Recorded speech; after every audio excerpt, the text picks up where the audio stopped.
प्यारे बच्चों, कक्षा 7वीं संस्कृत में आज हम पाठ 14 अनारिका जिज्ञासा को पढ़ने जा रहे हैं। चतुर्दश पाठ अनारिकायाः जिज्ञासा। प्यारे बच्चों, अनारिका ये क्या है? एक छोटी सी बच्ची का नाम है। काया हमने अनारिका की, जिज्ञासा माने जानने की इच्छा, जानना चाहती है कुछ।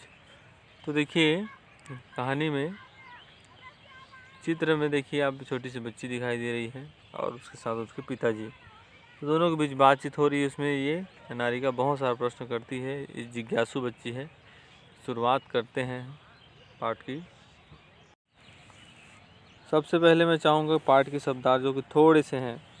महती, जिज्ञासा, जानने की इच्छा, अनुभव की, इतना आप एक बार पढ़ लेंगे ना तो पाठ का अनुमान सही समझ में आ जाएगा। देखिए शुरुआत करते हैं। बालिकायाः नारिका मनसि सर्वदा महती जिज्ञासा भवति, अतः सा बहून् प्रश्नान् पृच्छति, तस्याः प्रश्नाय सर्वेषां बुद्धि चक्रवत् भ्रमति। देखिए क्या लिखा है कि बालिका, अनारिका, लड़की एक अनारिका के मन में सदा जानने की इच्छा होती रहती है, इसलिए वह बहुत से प्रश्नों को पूछती भी है। तस्या प्रश्न है, उनके मन में सभी की बुद्धि, उनके प्रश्नों से सभी की बुद्धि क्या होती है? चक्र के समान घूमने लगती है। आगे देखते हैं हिंदी अनुवाद।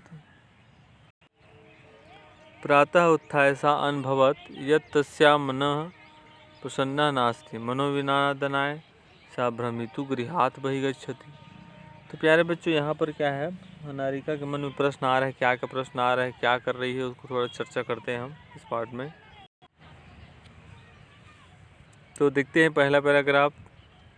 बालिका नारिका के मन में हमेशा बड़ी जिज्ञासा होती है, इसलिए बहुत प्रश्न पूछती है। उनके प्रश्नों को जानकारी से सबकी बुद्धि पहिए के समान घूमने लगती है।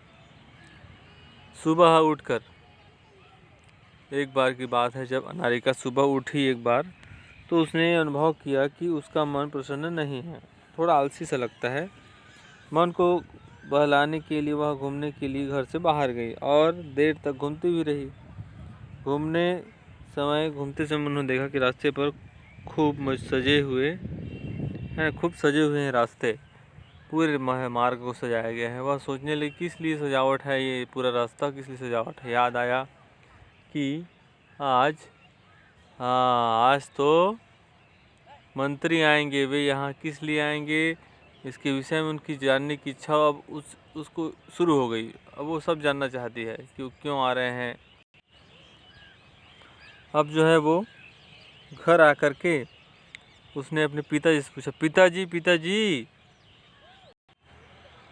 ये मंत्री किस लिए आ रहे हैं? पिताजी ने कहा, बेटी नहीं, देखो नदी क्या है ना, नदी के ऊपर जो पुल बना है ना, देखिए ना, उसके उद्घाटन के लिए मंत्री आ रहे हैं।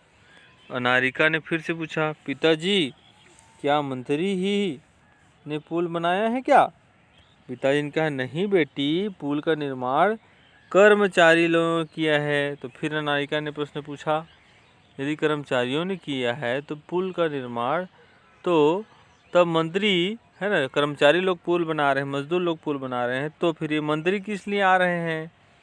पिताजी बोले, क्योंकि वो हमारे देश के मंत्री हैं पिताजी। तो फिर से बोलती है, पिताजी पुल के निर्माण के लिए पत्थर कहाँ से आते हैं? क्या इन्हें भी मंत्री देते हैं क्या? इस तरह से प्रश्न में प्रश्न करने लगती है। पिताजी ने उदासीन भाव से उत्तर दिया, नारिका पत्थरों को पहाड़ से लाते हैं पिताजी, तो क्या इसके लिए मंत्री धन देते हैं क्या? उसके पास धन कहाँ से आता है वो मंत्री? इन प्रश्नों को सुनकर पिताजी ने कहा, अरे प्रजा लोग जो है टैक्स देते हैं ना, सरकार को धन देती है, इसलिए उस पैसे से जो है सरकार लाता है। हैरान होकर अनारिका ने प्रजा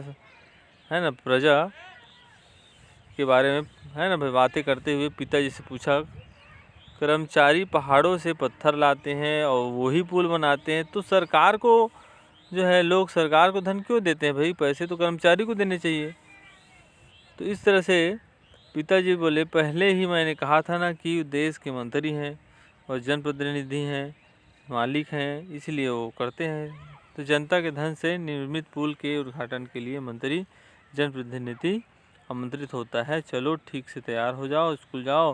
नारिका के मन में अब भी प्रश्न है। तो प्यारे बच्चों, ये प्रश्नों के ढेर से क्या आपको फ़ायदे नहीं होते क्या? बहुत सारे फ़ायदे होते हैं। आप प्रश्न से जो है क्या होते हैं भाई, लाभान्वित होते हैं।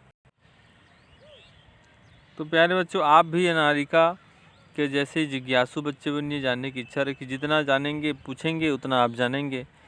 तो प्यारे बच्चों, यह पार्ट एक स्किप चैप्टर है। मैं बता दूं, इस पार्ट का आप लोग को अनुवाद नहीं लिखना है, केवल समझने के लिए था। आपको बुक वर्क भेज दिया जाएगा। तो मिलते हैं प्यारे बच्चों नए पार्ट के साथ। धन्यवाद।